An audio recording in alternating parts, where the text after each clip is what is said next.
They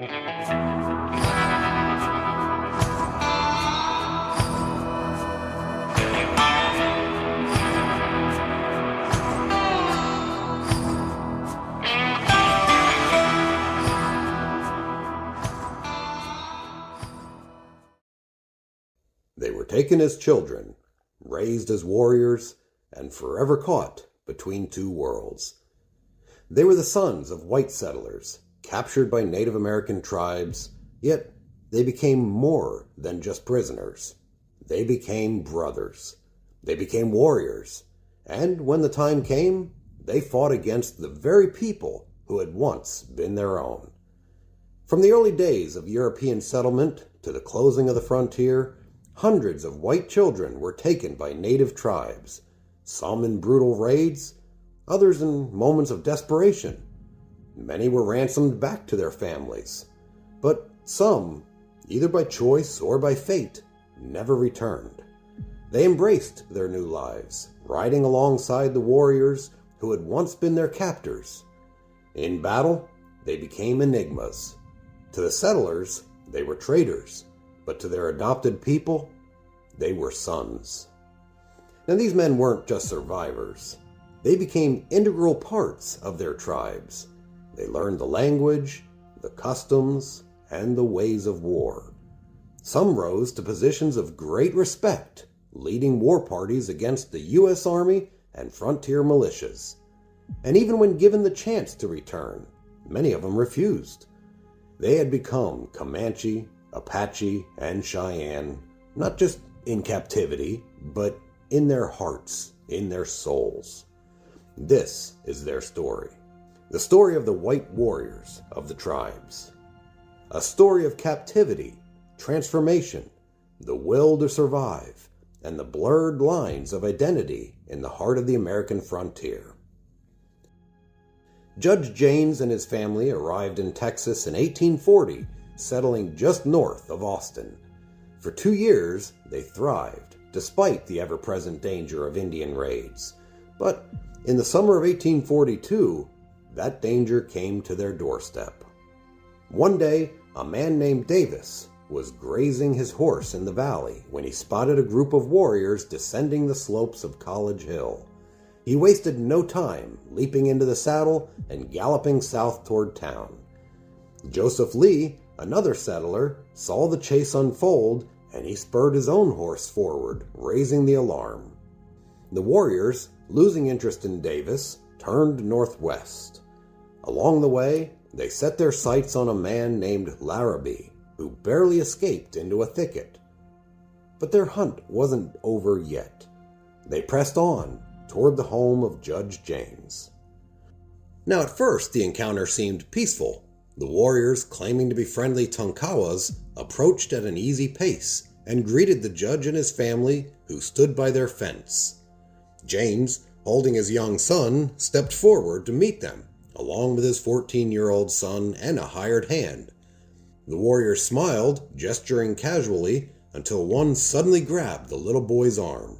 Janes yanked his child away, but the illusion of peace had shattered. In an instant, weapons were drawn. The family turned and ran, but the hired man never made it. He was cut down right where he stood. Janes reached his doorstep just as a bullet tore through him. His wife, miraculously untouched, watched in horror as an arrow struck their young son.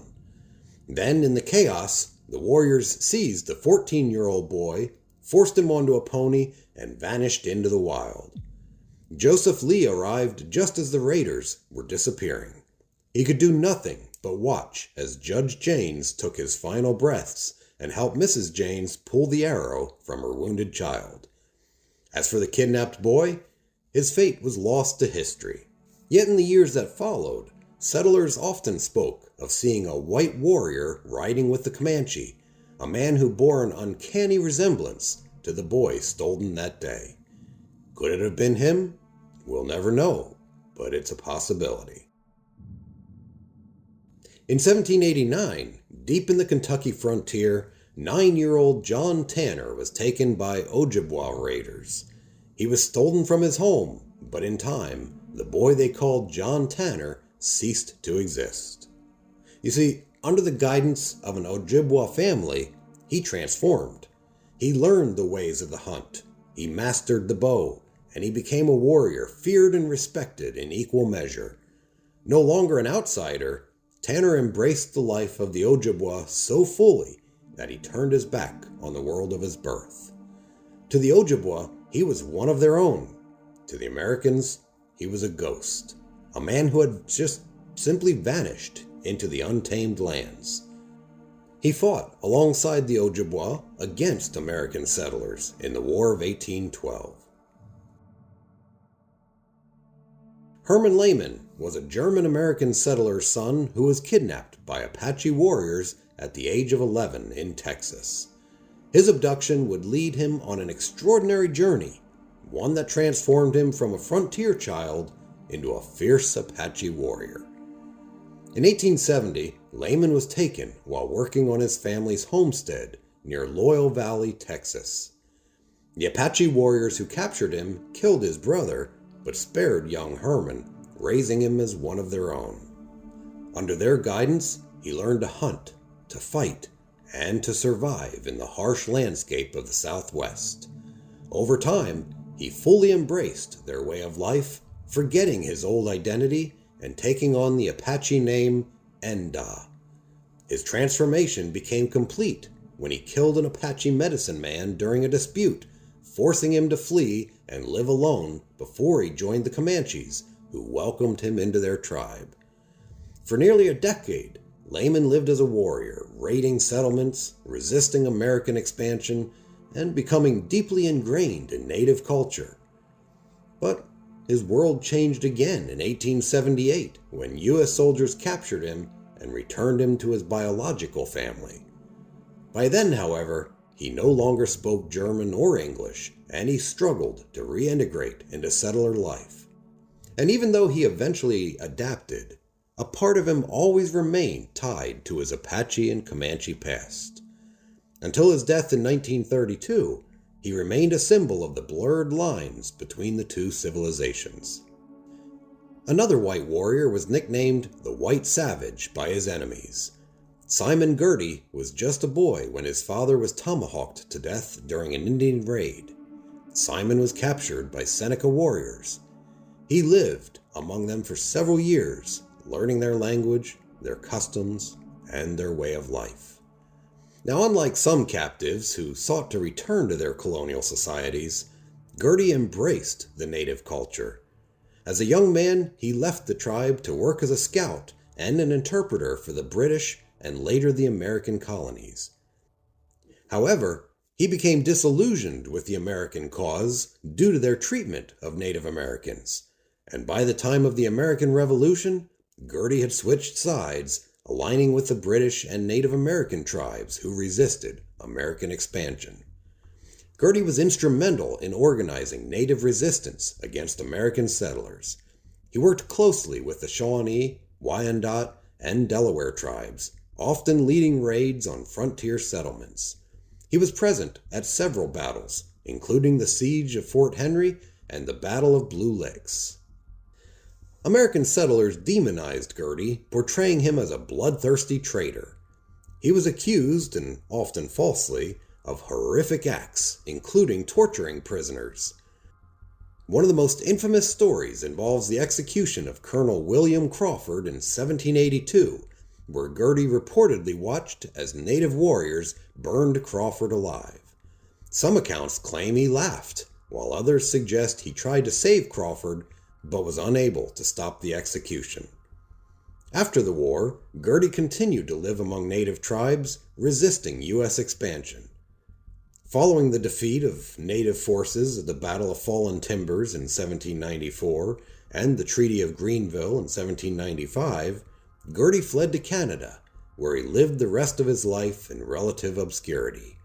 He died in 1818, blind and reportedly suffering from alcoholism. John Dunn Hunter was captured as a child by the Osage in the early 1800s. He grew up fully immersed in native culture, learning their language, their customs, and way of life. He lived among various tribes, including the Kickapoo, Osage, and the Cherokee, developing deep loyalty to native peoples. In the early 1820s, Hunter re-entered white society, and he published his memoirs, which captivated American and European audiences. He described his experiences, criticized U.S. expansionism, and called for fair treatment of Native Americans. Hunter later moved to Texas, where he became involved with efforts to establish an independent Native American-led settlement. He allied with Cherokee leader Richard Fields in a failed attempt to secure land rights for native tribes in East Texas. This brought him into conflict, though, with the Mexican authorities and other factions. In 1827, he was killed, possibly assassinated, by opponents of his activism, though the exact circumstances of his death remain unclear.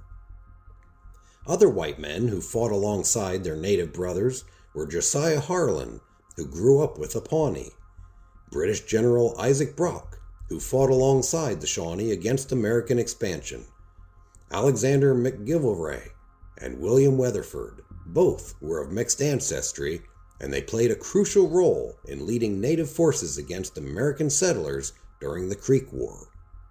Weatherford, in particular, led resistance against Andrew Jackson before surrendering. History remembers these men as outcasts, traitors, or legends, but for the people they fought beside, they were simply family, bound not by blood, but by something even stronger: loyalty.